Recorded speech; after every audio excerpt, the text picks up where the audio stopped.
What's up, everybody? I just want to continue our series on approach to the game of chess. And in this example, I want to use the match that took place in 1965 between Soviet chess player F.M. Geller um, and Vasily Smyslov, former world champion. It was 1965, so Smyslov had been champion about 8 years before. Well, a little, yeah, 1957. So, um, so he had been champion at 57. He had drew Botvinnik in 54, and then he had lost the title to Botvinnik in 58. All very closely contested matches. Here we're talking about approach. We're not going to get into any analysis, but I just want you to notice the positions that arise on the board. But for you to really appreciate these positions, you have to understand the styles of these players, or another name for style is their approach or their overriding chess philosophy that they played the game with. So, for instance, what's the first thing you think of when you hear Smyslov, right? As far as his style is concerned, do you think attacking wizard and all this stuff like that, or do you think attacking genius? No, you think of Tao, right? Complications, right? Mess all over the board, right? Sacking pieces everywhere, right? Smyslov, what do you think of, right? Those of you that know chess, what do you think of? Give you a second to think about that. You think, oh, at least I do, and I think most people would agree. When you think of end games, right? You think of ending. You think of solid positional play. If I had to put some other players next to Smyslov, right, with similar styles, I would say Vladimir Kramnik, Capablanca, right, to go years back, right? Karpov. I would think more of that team of style of play. Truth is, like all of these top players, Smyslov, of course, was a universal player. They can do it all. So don't get it twisted and think that I'm just saying, oh, Smyslov was just good at end games and he was terrible at openings or something like that, or he was weak tactically. No, they're good at everything, but they have their preference, and this is what constitutes their approach to the game. So Smyslov loved, right, end games, right. He loved logic in chess. He was kind of like Botvinnik in that way, right. He didn't go out of his way to seek complications, right? But he tried to accumulate positional advantages and only solve the games by combinative play if it was necessary, right? He didn't seek out those style of plays. So you'll see that, and I want you to look for that in his opening, his approach. Now Geller, on the other hand, Geller was, if you had to put him on one side of the fence, right? You would put him on, say like Tao, right? He reminds me actually more of like Alakon, because he wasn't as wild as Tao, but he's very aggressive, and he reminds me more of Alakon, where Alakon was like more sound. I would put like Geller, Kasparov, of course Alakon, Tao, like in that, I'll put those guys like on the same tier as far as approach to the game. And what you see in the matches is you can see that clear, right? Because in a match, a player is not just going to change their approach to the game unless it's like an emergency and they just have to win and they just go for a Hail Mary.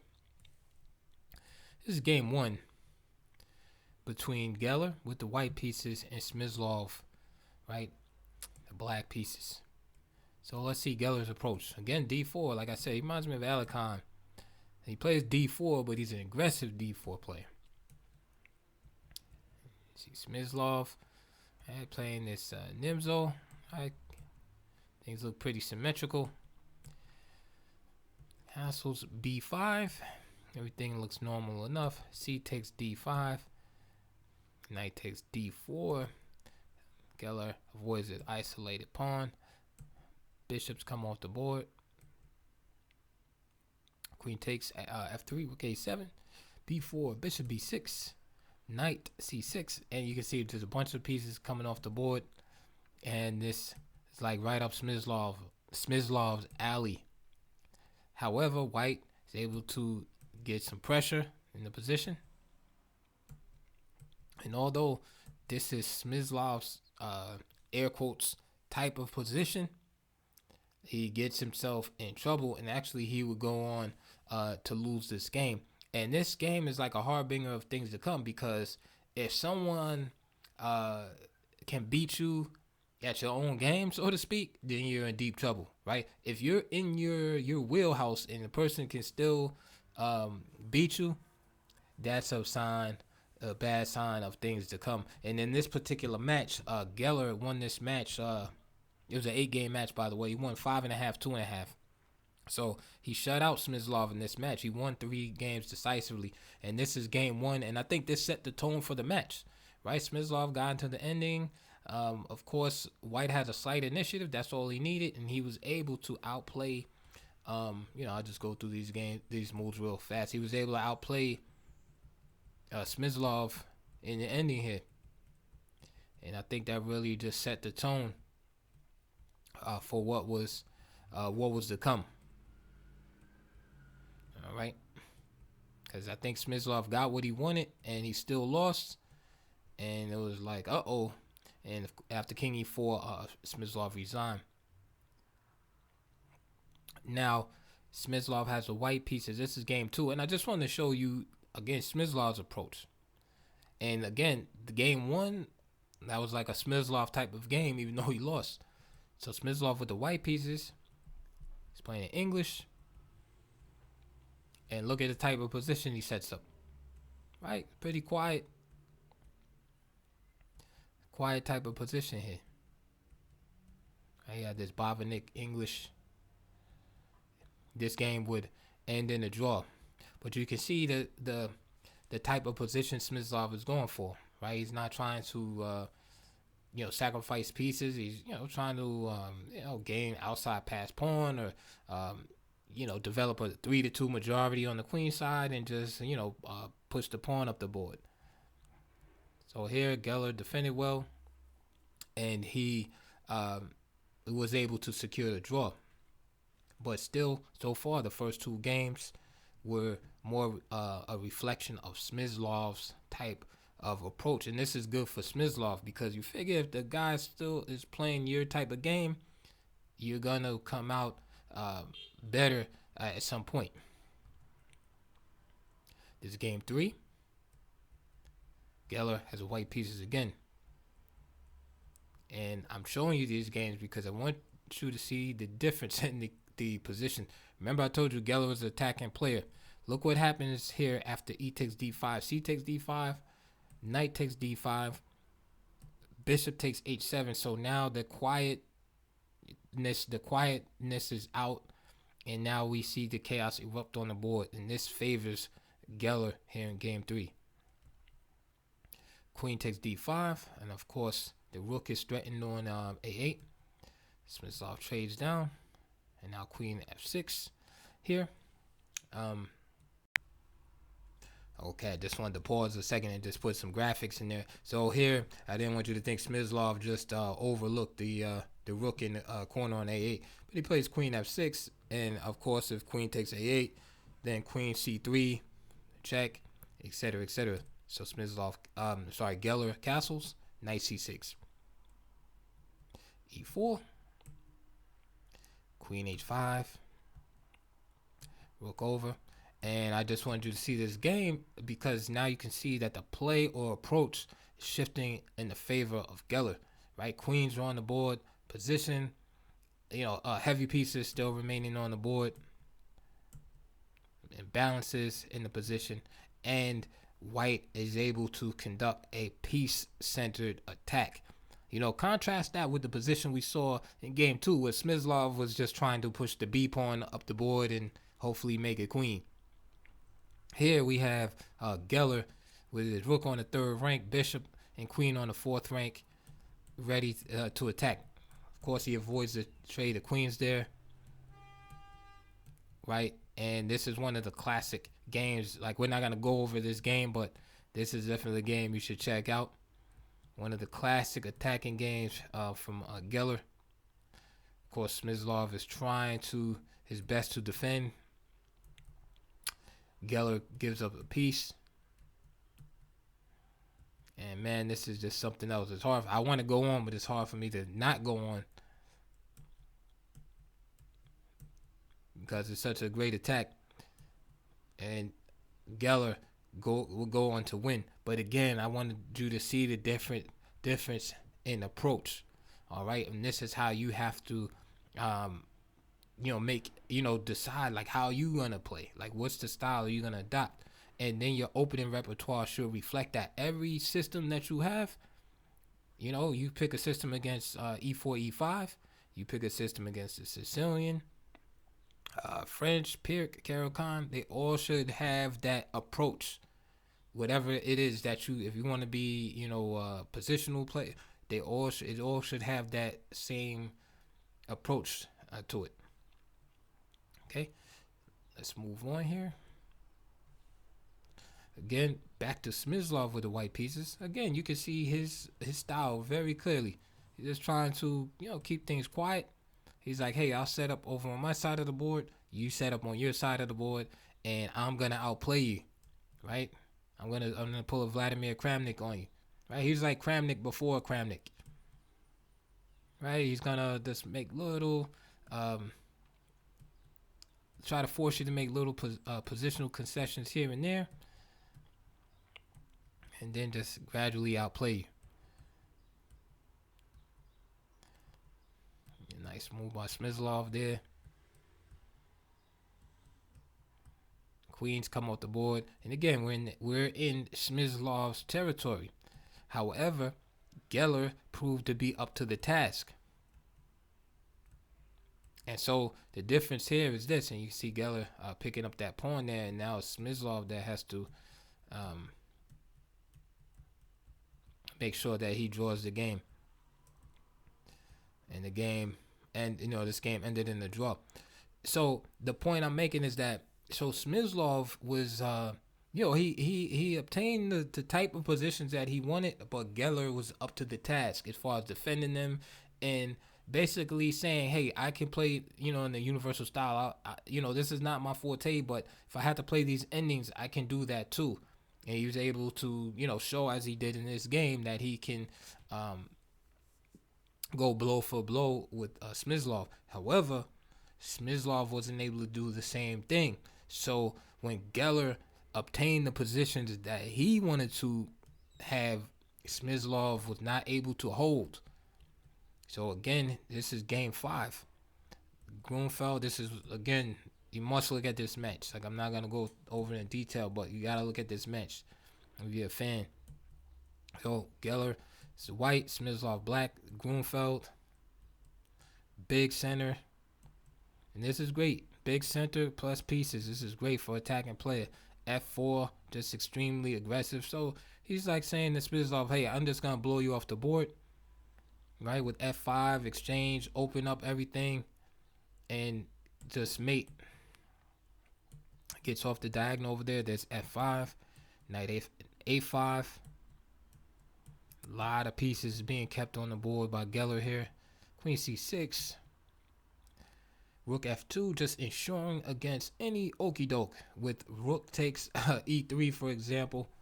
I know you can see that it's like pretty obvious, but it's like one of the threats right here is rook captures on E3, right? Distracting the queen, and then mating here with the bishop and queen. All right, so rook F2 puts the pause. Puts the pause on that right there. So rook AD8, bishop H6. It's like old school stuff, right? Like trade off the bishop, right? Fianchetto's bishop. Smyslov says no. However, he gives up squares. Anytime you do that with your bishop, like you preserve it, you're still giving up squares. All right. So sometimes it's good, sometimes it's not. Right? You're losing the tempo and giving up some squares in order to preserve that bishop. So it's an issue of how important that bishop is. And the Grunfeld and many openings, Pirc, modern, etc. That bishop can be very important, and sometimes it's worth giving up a rook. So Queen F4, And you just see the storm clouds brewing over there on the king side. Rook d7, adding fortification to the second rank, anticipating f takes g6 at some point, knight e4. And man, this is some good old school attacking. This represents a great concession from black right here, because now he takes all of the pressure off c3 and d4 of the dark squares. All right, and now that bishop is just biting on granite, right? The c pawn was giving hope to Smyslov to be able to create some counterplay against the d pawn and the c pawn. This committal move allows white to basically go on with his attack uninhibited. So bishop c2, rook d7 now. Rook cf1, just more build up, because now where is white's black's counterplay? It was on the queen side and in the center, but now after c4, the bishop and knight kind of lose their luster. So this is Smyslov's idea, because he wants to give up the exchange. Again, he's going into tactical complications against a guy that is, again, he's like Tao. There's no... Geller has seen this already. He's anticipating this continuation. So rook takes e4. It looks like, wow, he's just losing the exchange. He's anticipating, bishop takes e4. However, Geller played f takes g6, right, which is this amazing move. And I'm gonna, I wasn't gonna go into it, but I have to show you what happens if black captures, right, the queen here, and also if he captures the pawn on g6. Okay, so I took a couple of minutes, did a little brief analysis. I know I said I wouldn't do it, but just real quick, because this game is so complicated. So if hold on, let me get this back. So, and like I said, I kind of rushed a little bit, but these are the basic gist of it. So if bishop takes e4 here, let's go back. So Geller again ignored his knight on e4. Smyslov took. So if bishop takes e4, rook takes e4, queen g3, queen e8, the attack is over at this point. All right. You'll get a situation where Smyslov will be very happy to go into, right? The attack just won't, fizzle out. And yes, white still has the queen, but you can see black has 3 pieces for the queen. So it's equivalent. The pieces are a little bit uncoordinated, but nevertheless, that's not what white's looking for. And then eventually he might have chances, look, to push those pawns down and exploit this 3-2 majority on the queen side. Better is what was played in the game. F takes g6. Smyslov is forced to play f6. If he plays f takes g6, then just queen f8 is going to lead to mate, and you can see the battery along the f file. So f6 is forced, and now queen g5 is played by Geller with this idea of just simply playing g takes h7 check. Again, the same problem with the f pawn. If he takes the queen, then the rook will mate on f8. Queen g3 has a similar idea. Okay, so queen g5 was played, queen d7, and then here Geller plays king g1 here.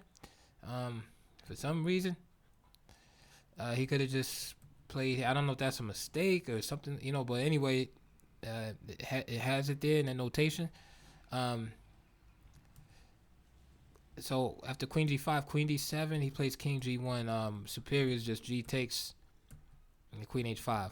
But he played king g1, and Smyslov played bishop g7. Very natural move, because you want to protect the king from these discovered checks here. But Geller drops the hammer and sickle, no pun intended, and plays rook takes f6. Rook g4. This is Smyslov's idea in playing the queen to d7, to try to stop the attack. And then after g takes h7, just simply move the king into the corner. However, after g takes h7, king h8, Bishop takes g7, queen takes g7. Geller just simply played queen takes g4, and Smyslov is totally lost because after queen takes g4, same theme, right? Rook f8. This time it's going to be to promote that pawn, and remember the pawn is protected by the bishop here on c2. Rook takes king g7, and then h8 queen, and that's all she wrote. But again, this is one of the great games of all time by Geller. And the thing that I wanted to show you again was how his approach dominated. You might hear in other sports, announcers might say, especially in fighting or even team sports like American football, right? Or even in football, the real football, as they say in America, soccer. Um, you might hear the announcer say that one team or one person imposed their will over the other. And what that means is their style of play, right? Their approach over the other team. And so this is what happened in this game is that Geller imposed his approach, his will, right? He wanted to play attacking, dynamic chess, and he imposed that on Smyslov here. And if you didn't notice in this game, Geller offered his queen on 3 different occasions. That's what makes this game like brilliant. Is he just kept offering the sacrifice of the queen. Geller could not take it. I'm sorry, Smyslov could not take it. Eventually, he lost.